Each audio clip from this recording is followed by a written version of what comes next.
Hello and welcome to study IQ. Study IQ में आप सभी लोगों का बहुत बहुत स्वागत है। मैं वीरत दुबे आज आप लोगों के साथ में डिस्कशन करने जा रहा हूं उत्तर प्रदेश की एक ई पोर्टल लॉन्चिंग योजना के बारे में। लेकिन क्योंकि ये योजना 1 मई अर्थात श्रमिक दिवस के दिन लॉन्च की गई थी, तो थोड़ा सा हम श्रम दिवस के बारे में भी जानकारी रखेंगे।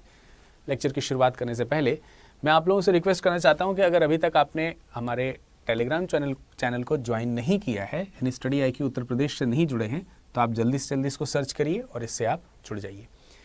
देखिए, सबसे पहले तो हम लोग ये समझेंगे कि क्या क्या चीज़ें आज के इस टॉपिक में कवर होने वाली हैं। और हम इसमें सबसे पहले अंतर्राष्ट्रीय मजदूर दिवस, इसके अलावा क्या आज के दौर में भी मजदूर दिवस की आवश्यकता है, इसके ऊपर चर्चा करेंगे। साथ ही साथ यूपी में ई पेंशन पोर्टल की जो शुरुआत हुई है, इनसे किन किन लोगों को लाभ होने वाला है और इसके लिए पोर्टल में जाने के लिए किस तरीके से आपको कौन से पोर्टल की जो शुरुआत है वो हुई है, इसके लिए क्या योग्यताएं हैं, ये वगैरह हम इसके ऊपर डिस्कशन करेंगे।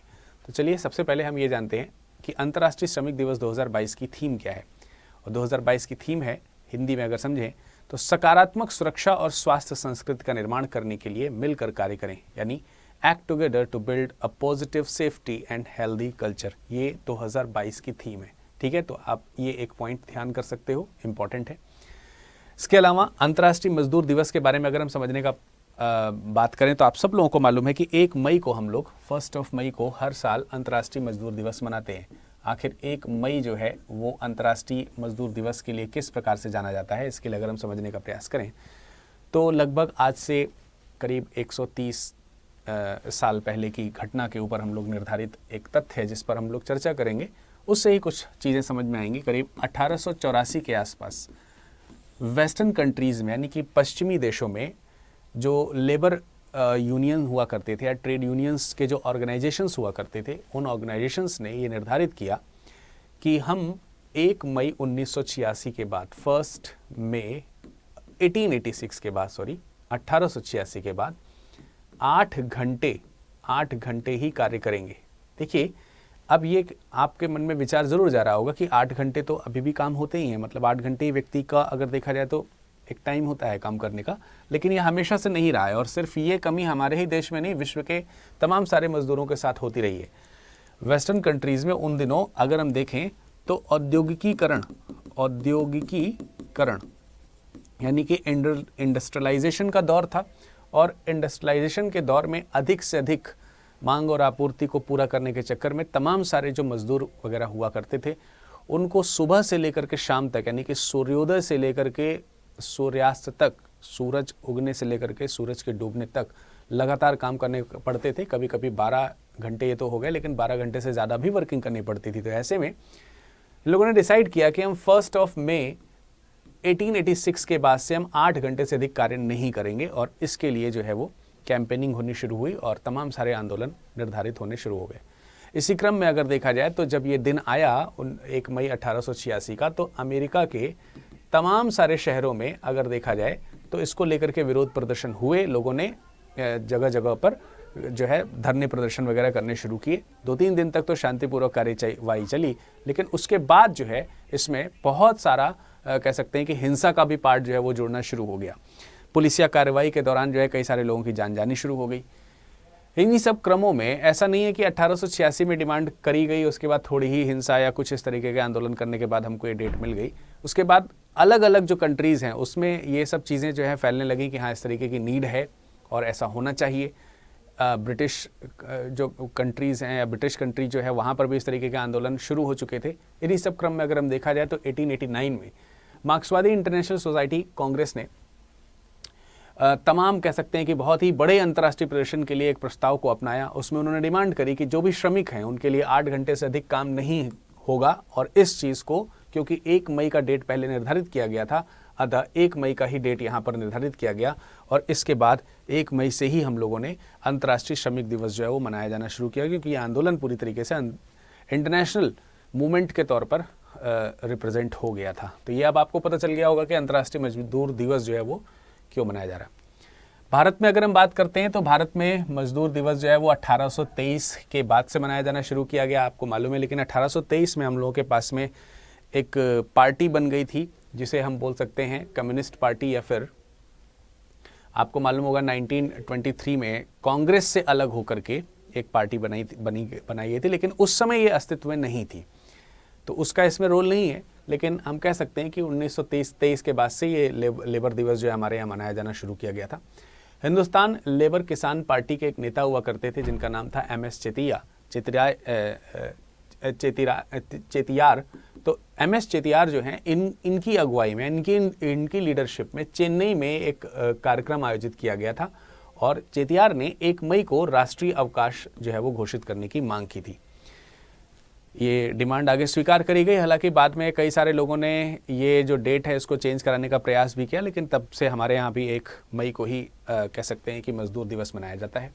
तो ये आपको समझ में आया होगा। लेकिन क्वेश्चन बनता है कि ये तो उस समय की डिमांड थी, अब तो हम लोग काफ़ी आगे आ चुके हैं, तो क्या आज के दौर में भी मजदूर दिवस मनाने की ज़रूरत है? तो इसमें कुछ आंकड़ों के ऊपर हम लोग थोड़ा सा नज़र डालने का प्रयास करेंगे, जिसमें सबसे पहले हम ये समझेंगे कि दुनिया में अगर बंधुआ मजदूरों की बात करी जाए तो सबसे ज़्यादा बंधुआ मजदूर जो हैं वो भारत में आपको देखने को मिलते हैं। और इसमें अगर आप देखोगे तो विश्व गुलामी सूचकांक की रिपोर्ट के ऊपर अगर हम थोड़ा सा गौर करें, यानी कि वर्ल्ड स्लेवरी इंडेक्स रिपोर्ट के ऊपर थोड़ा सा गौर करें, तो 2016 के आंकड़ों के अनुसार यहाँ पर बताया जाता है कि जो आधुनिक गुलामी है ये भारत में करीब 80 लाख लोगों को इससे गुजारा करना पड़ता है। आधुनिक गुलामी का मतलब यहाँ पर ये है कि ऐसे लोग जिनको नौकरी मिलती है लेकिन नौकरी के अनुसार जो वेतन होना चाहिए वो नहीं मिलता, तो इसको हम लोग कह सकते हैं कि कम मेहनताना, यानी कि जो हम लोगों को काम के बदले जो वेजेस मिलने चाहिए या फिर सैलरी मिलनी चाहिए वो जो नहीं मिलती है, या फिर हम यूँ कह सकते हैं इसका एक टर्म बेगारी के रूप में भी आता है। कभी कभी काम कराया जाता है लेकिन उसके पैसे नहीं दिए जाते हैं। इस तरीके के जो सिचुएशन है उसको हम लोग आधुनिक गुलामी के अंतर्गत रख सकते हैं और इसमें से 80 लाख लोग करीब 2016 में शामिल थे। हालांकि गवर्नमेंट ऑफ इंडिया ने इस तरीके के डेटा को सही नहीं माना है, लेकिन इसमें एक दूसरे संस्था की रिपोर्ट के बारे में डिस्कशन हम कर लेते हैं। गुडविव इंटरनेशनल के जो संस्था है इसके ऊपर थोड़ा सा डिस्कशन कर लेते हैं। तो गुडविव इंटरनेशनल की जो संस्था है उसने 2020 के सर्वे के मुताबिक बताया है कि जो कोविड की महामारी हुई थी उसके दौरान अगर हम देखें तो बहुत सारे जो मजदूर हैं वो कर्ज में फंसने के जो उनके पास जोखिम था, इस जोखिम की संख्या जो है वो इस दौरान करीब 3 गुना बढ़ गई थी। और आप सब लोगों को मालूम है कि ये जो संख्या काफ़ी ज़्यादा बढ़ गई थी। ILO की रिपोर्ट के ऊपर अगर हम गौर करें 2016 में तो 4 करोड़ यानी कि 40 मिलियन से ज़्यादा लोग बंधुआ मजदूरी के शिकार जो है वो हो गए थे और इनकी संख्या जो है वो लगातार बढ़ भी रही थी। अनुमानों में भी बताया गया कि 71% महिलाएं इसमें शामिल थी, 71% महिलाएं शामिल थी।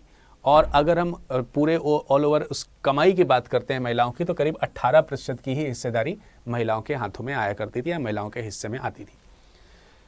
अगर हम ILO की रिपोर्ट की बात करते हैं, ILO की 2 इंटरनेशनल लेबर ऑर्गेनाइजेशन की रिपोर्ट 2021 के अनुसार अगर हम माने तो दुनिया भर में बाल मजदूरी यानी कि चाइल्ड लेबर की अगर हम प्रतिशत संख्या की बात करते हैं या फिर अगर हम पूरी संख्या की बात करते हैं तो करीब 16 करोड़ के आसपास हो गई। आप ये दुनिया भर में की बात हो रही है, यानी कि वर्ल्ड में करीब 16 करोड़ के आसपास बाल मजदूरों की संख्या हो गई थी। और कोविड-19 महामारी के असर से इस संख्या में 2022 के अंत तक करीब 90 लाख का इजाफा हो सकता था, ऐसा अनुमान भी लगाया गया ILO के द्वारा। और अगर हम इंडिया के रिस्पेक्ट में बात करते हैं तो 2011 की जनगणना के हवाले से अगर देखा जाए तो संगठन का ये अंदाज़ा है, यानी कि ILO का इंटरनेशनल लेबर ऑर्गेनाइजेशन का ये अंदाज़ा है कि देश में 5 से 14 साल की उम्र के बच्चों में 3.9% लोग मजदूरी करते हैं। हालांकि इसके 10 साल पहले की बात हो रही है ये। तो आप देख सकते हो कि ऐसे में अगर हम देखें तो निश्चित रूप से कहीं ना कहीं लेबर ऑर्गेनाइजेशंस की तरफ से या फिर दूसरे जो डिपार्टमेंट्स हैं उनकी तरफ से हम लोग जो एक ये थीम चलाते हैं, लेबर डे मनाते हैं, तो कहीं ना कहीं इसको अभी फ़िलहाल तो कंटिन्यू रखने की ज़रूरत है तब तक जब तक कि हम लोग इस सिचुएशन में ना पहुंच जाएं कि सभी को उनके काम के अनुपात में रोज़गार मिले, श्रम मिले और उसका उनको उचित वेतन मिले, साथ ही साथ बाल श्रम ख़त्म हो। तो चलिए, तो मैंने आपको बताया लेबर डे के बारे में। अब हम चर्चा कर लेते हैं यूपी में ई पेंशन पोर्टल की शुरुआत जो हुई है उसके बारे में। मुख्यमंत्री, उत्तर प्रदेश के मुख्यमंत्री योगी आदित्यनाथ जी ने श्रम दिवस के मौके पर यानी कि 1 मई को, 1 मई को, जिसको हम लोग मई दिवस के रूप में भी मनाते हैं, रविवार को प्रदेश के 11.5 लाख से अधिक पेंशनरों को ईज ऑफ लिविंग में बड़ी सौगात दी है। और पेंशनरों के लिए अगर हम देखें तो ऑनलाइन सेवा पोर्टल की शुरुआत करी गई।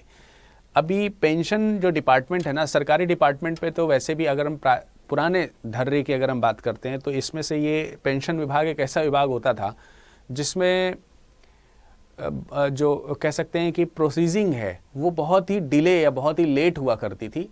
और आदमी, आपको मालूम ही है, पेंशन की ज़रूरत तो आदमी को वृद्धावस्था में ही पड़ती है, और उसमें भी अगर उसको बार बार दफ्तर के चक्कर लगाने पड़े तो उसे कब पेंशन मिलेगी, कई बार पेंशन कम आती है, बीच के बिचौलिए लोग उसे खा जाते हैं। तो इन सब चीज़ों को दूर करने के लिए यहाँ पर ये ई पेंशन पोर्टल जो है वो लॉन्च किया गया है। सीएम ने ये पेंशन पोर्टल जो है वो लोक भवन में आयोजित एक कार्यक्रम में लॉन्च किया, और इसमें उन्होंने 31 मार्च को जो लोग रिटायर हो रहे हैं इनकी संख्या 1220 है, यानी कि 1220 पेंशनरों को के खातों में ये पेंशन हस्तांतरित यानी कि ट्रांसफ़र भी की है। तो ऐसे लोग जो 31 मार्च को क्या हो रहे हैं, रिटायर हो रहे हैं, 31 मार्च को रिटायर हुए हैं, इनकी संख्या कितनी है ये आपको ध्यान रखना है, ये बहुत इंपॉर्टेंट है संख्या।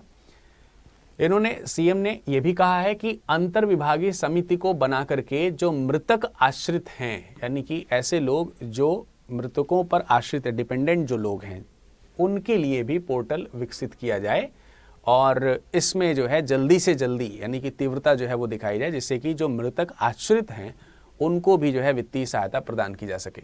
ई पेंशन पोर्टल की सुविधा देने वाला उत्तर प्रदेश अभी तक देश का पहला राज्य है, ये आपको ध्यान रखना है। ई पेंशन पोर्टल जो है ये अभी यूपी में ही लॉन्च करी गई है, और आपने देखा कि ये 1 मई को ही लॉन्च किया गया। इस तरीके का ये भारत में पहला राज्य है। मुख्यमंत्री जी ने यह भी कहा है कि end to end online pension portal प्राप्त करने की प्रक्रिया को सरल बनाने के लिए वित्त विभाग को और विकसित किया जाएगा। स्वाभाविक सी बात है कि राज्य वित्त कह सकते हैं कि जो विभाग है उसके अंतर्गत ये शामिल होगा, और उसे और ज़्यादा सुविधाजनक बनाने के लिए। और एंड टू एंड का मतलब हो गया कि बीच में कोई बिचौलिया ना आए। जैसे आपको मालूम ही है कि एक ऐसा विभाग हुआ करता था जिसमें पेंशन निकालने के लिए लोगों को घूस देनी पड़ती थी। एक तरीके से डीबीटी हो जाए, ये लोगों के खाते में सीधा सीधा पहुंच जाए। इस तरीके से इसको और उन्नत बनाने की ज़रूरत है वित्त विभाग को। पेंशन भोगियों को शारीरिक रूप से कहीं भी आने जाने की आवश्यकता ना हो। ई पोर्टल का तो यही लाभ है कि अगर हमको घर बैठे बैठे ही अप्लाई करने को मिल जाए, और घर बैठे बैठे ही, क्योंकि ये वृद्धावस्था की एज है, आप ये भी समझिए, बार बार इस पॉइंट को नोट करना ज़रूरी है कि ये वो एज है जिसमें आप बार बार बैंक के चक्कर या दफ्तर के चक्कर नहीं लगा सकते।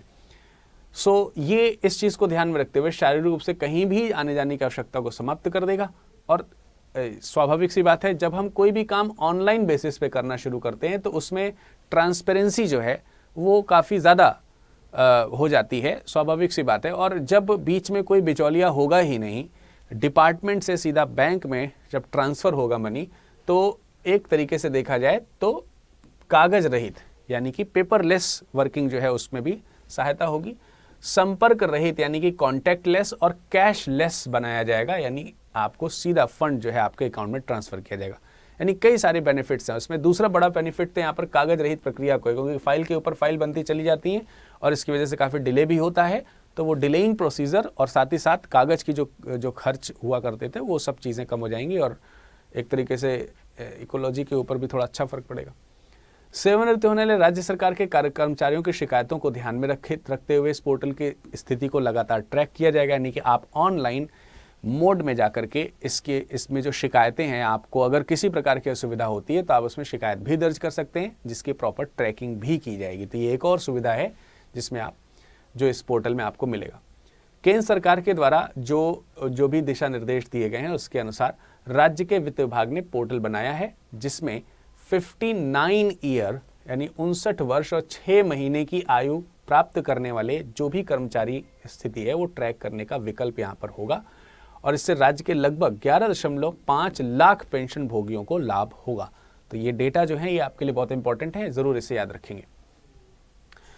तो सिंपल सी बात है कि पेंशन प्राप्त करने वाले जो डिपार्टमेंट्स हैं उनकी संख्या को धीरे धीरे बढ़ाया जा रहा है, और जैसा कि अभी मैंने थोड़ी देर पहले भी आपको दिखाया और बताया कि इसमें वो लोग भी शामिल होंगे जो मृतकों के आश्रित पर हैं। लेकिन पहले तो उन लोगों को यहाँ पर इंस्टेंटली जो है वो सुविधा प्रदान की जानी शुरू कर दी गई है जो अभी हाल ही में रिटायर हुए हैं, और उनको जो है यहाँ पर रिटायरमेंट के बाद जो पेंशन है वो पेमेंट जो है वो उसमें से 1220 लोगों को अभी योगी आदित्यनाथ जी ने ट्रांसफ़र भी किया हुआ है।